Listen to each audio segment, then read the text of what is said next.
Assalamualaikum warahmatullahi wabarakatuh. Saya Nurli Hasanah, mahasiswi Institut Agama Islam Negeri Langsa, Prodi Bimbingan Konseling Islam. Bismillahirrahmanirrahim. Di hari yang cerah dan berbahagia ini, saya akan berbincang langsung dengan salah satu mahasiswi perantauan yang meninggalkan kampung halaman demi ilmu. So, buat teman-teman yang akan memulai perantauan demi ilmu, boleh nih dengerin podcast kita. Langsung saja nih, saya akan memperkenalkan narasumber kita, yaitu Kakak Umi Isaida. Kakak Umi Isaida ini merupakan salah satu mahasiswi di Universitas Malikus Saleh yang menggeluti program studi pendidikan dokter. Kak Umi berasal dari Desa Cotgire, Kecamatan Cotgire, Kabupaten Aceh Utara. Namun saat ini Kak Umi harus menyewa kos-kosan wanita di Desa Bukit Rata demi menyelesaikan pendidikan. Ngomong-ngomong, Kak Umi sedang menjalani semester akhir loh, proses penyelesaian skripsi. Jadi teman-teman bisa nih kasih semangat dulu buat Kak Umi. Halo Kak Umi, apa kabar? Alhamdulillah, kabar saya baik. Dan alhamdulillah juga, saya sudah semester 7.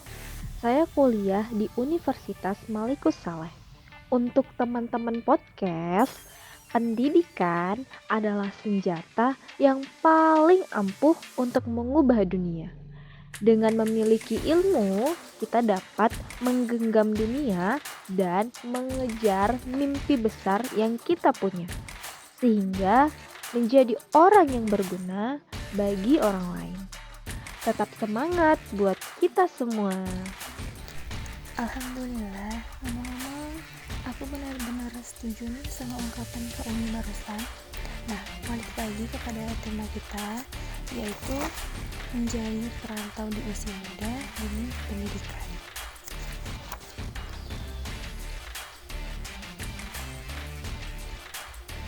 Seperti Kak Umi yang berasal dari Desa Cotgire, desa yang terletak di Kabupaten Aceh Utara, yang mana proses akses jalannya menuju ke sana harus melalui kendaraan yang memakan waktu sekitar 2,5 jam kalau dari kampus atau dari kosannya Kak Umi ya, agar sampai ke desa kampung halamannya. Jadi di sana suasananya benar-benar asri. Aku tahu banget karena aku juga sudah pernah ke sana ya, dan juga berbeda sama suasana perkotaan, khususnya kita lagi membahas yang ada di Kota Langsa. Jauh sangat berbeda. Jadi aku mau tanya nih sama Kak Umi, gimana sih caranya menyesuaikan diri di awal-awal pendidikan kakak di sana? Karena kan harus ngekos, jauh dari keluarga, suasana berbeda. Jadi gimana menurut kakak? Oke, jadi untuk awal-awal ya, ini sebenarnya bukan hanya saya saja gitu loh. Kadang anak-anak kos ya, anak-anak yang transisi dari rumah ke kosannya, nah itu dia. Itu pasti ngalamin hal yang seperti ini. Maksudnya, ya awal-awal itu ngadepin atau tinggal di sebuah tempat yang baru, apalagi jauh dari orang tua, itu pasti sangat sulit. Karena butuh waktu untuk bisa beradaptasi dengan lingkungan yang baru. Jadi awal-awal itu saya tuh agak sulit gitu, karena sulitnya itu aku tuh gimana ya, karena mikir kayak jauh dari orang tua, kemudian aku harus kenal dengan orang-orang yang baru, kemudian aku harus mensesuaikan diri aku dengan suasana di sana, keadaan di sana, seperti itu. Sedangkan keadaan kita di rumah dengan yang di kos itu sangat jauh berbeda, seperti itu. Jadi di kos itu kita dilatih untuk mandiri, pasti kita harus dilatih untuk mandiri, kemudian apapun harus sendiri dan apapun itu harus bisa.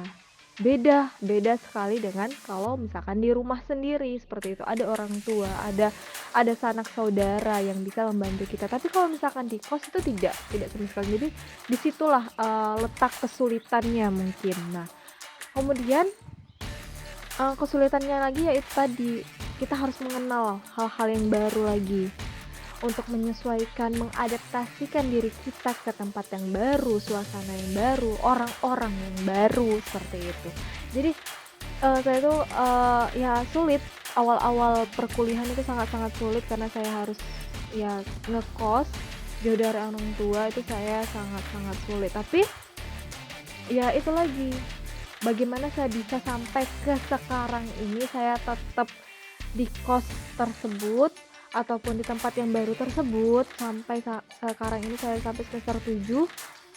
Ya saya awalnya itu mengekspor diri saya sendiri seperti itu. Maksudnya, ya saya tinggal di tempat yang baru, tinggal di tempat orang, tempat, suasana yang baru. Jadi saya harus mengekspor diri saya harus punya nih atau saya harus kenal sama orang-orang baru tersebut.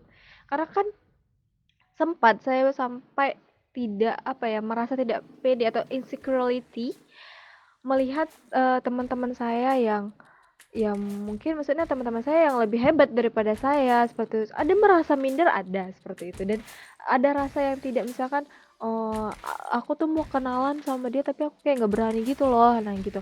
Itu ada gitu, tapi saya mencoba gitu, kalau aku gini terus, gimana aku mau maju, gimana aku mau berteman sama orang baru ini, gimana gitu.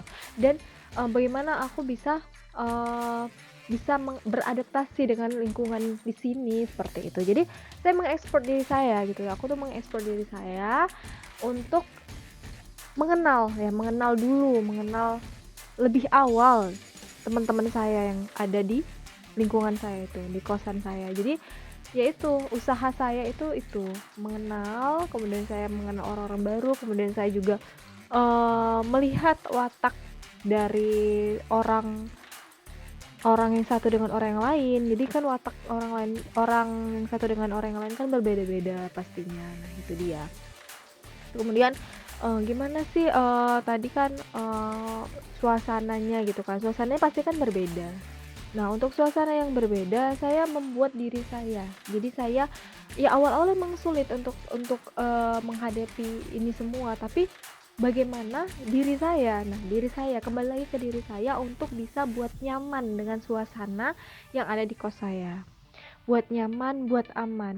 Ya walaupun transisi dari rumah ke kos itu memang sangat-sangat sulit seperti itu. Di rumah kita ada orang tua yang bisa membantu kita, yang bisa memberi kita support yang bagus seperti itu. Sedangkan di sana, di kos sana kita sendiri, kita dilatih untuk mandiri, apa-apa sendiri. Jadi disitulah saya menghandle diri saya untuk lebih aman, lebih nyaman dengan suasana di kos saya. Mungkin itu saja sih.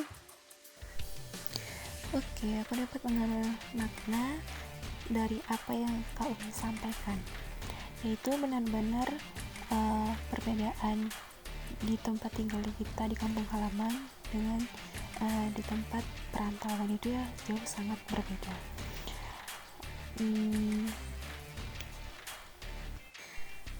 Mereka yang di desa sangat menyatu dengan alam dan masih terjaga keharmonisan penduduknya.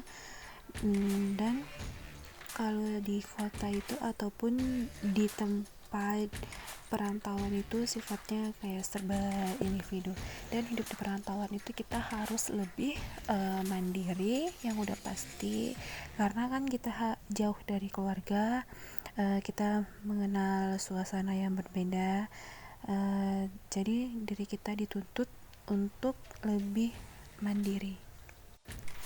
So, semangat terus nih buat Kak Umi yang sedang menjalankan skripsinya untuk menyelesaikan pendidikan kakak. Semoga niat baiknya dipermudah Allah dan juga diberkahi oleh Allah Subhanahu wa Ta'ala. Nah, jadi meninggalkan kampung halaman demi pendidikan itu adalah hal yang mulia ya teman-teman. Untuk menyesuaikan diri memang di awalnya sulit, namun saat kedepannya akan menjadi terbiasa seperti yang sudah Kak Umi kasih pendapatnya tadi ya teman-teman.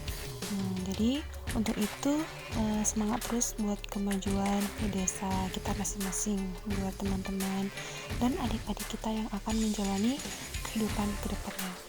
Saya ucapkan terima kasih nih buat Kak Umi yang telah bersedia berbincang pada kesempatan kali ini. Semoga kedepannya kita bisa berbincang-bincang lagi. Semoga cerita dari Kak Umi dapat menginspirasi buat kita semua, dan terima kasih buat teman-teman. Assalamualaikum warahmatullahi wabarakatuh.